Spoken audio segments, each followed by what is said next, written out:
সাজিদ খানের বলে ক্যাচ তুলে দিলেন মুশফিকুর রহিম।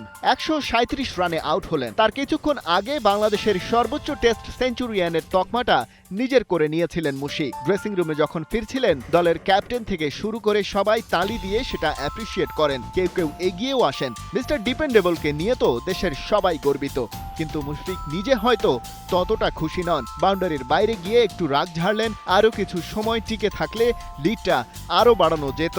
সিলেট টেস্টে পড়ে আছে আরও 2 দিন। মুশি তো এমনই, এক চুল ছাড় দিতে জানেন না।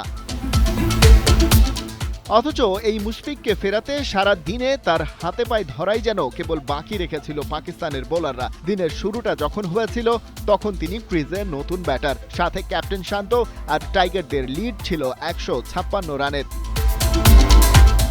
সকালের আবহাওয়ার মতো সুন্দর অবশ্য হলো না বাংলাদেশের শুরুটা। খুররম শাহজাদের করা 31 নম্বর ওভারে এলবিডব্লিউ শান্ত 46 বলে 15 রান করে ফিরেছেন সাজঘরে। এরপর ক্রিজে আসেন আগের ইনিংসের সেঞ্চুরিয়ান লিটন দাস। টাচেই আছেন মুশফিকের সাথে হলো তার 123 রানের পার্টনারশিপ। হাসান আলীর বলে ডিপ থার্ড ম্যানে দাঁড়ানো সৌদ শাকিলের হাতে ক্যাচ দেওয়ার আগে অবশ্য নিজের 20 নম্বর টেস্ট 50 তুলে নিয়েছেন লিটন। আউট হয়েছেন 69 রানে। তার আরেকটা সেঞ্চুরির আক্ষেপ থাকলেও টাইগারদের লিড অবশ্য ততক্ষণে পেরিয়েছে 250। এরপর মুশফিককে মিরাজ সঙ্গ দিতে পারেননি বেশিক্ষণ। তাকে 19 রানে ফিরিয়েছেন খুররম শেহজাদ। তবে ব্যাট হাতে ভরসা জুগিয়ে গেছেন তাইজুল। সাজিদ খানের বলে আউট হওয়ার আগে করেছেন 22 রান, আর মুশির সাথে তার পার্টনারশিপ ছিল 77 রানের।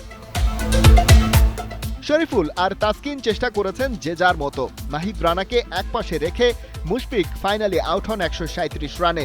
437 রানের টার্গেট চেস করতে নেমে তাসকিনের একটা ওভার অবশ্য খেলেছে পাকিস্তানের 2 ওপেনার আইওয়াজ আর আবদুল্লাহ ফজল। এরপর ব্যাড লাইটে দিনের খেলা শেষ করার সিদ্ধান্ত নেন আম্পায়াররা।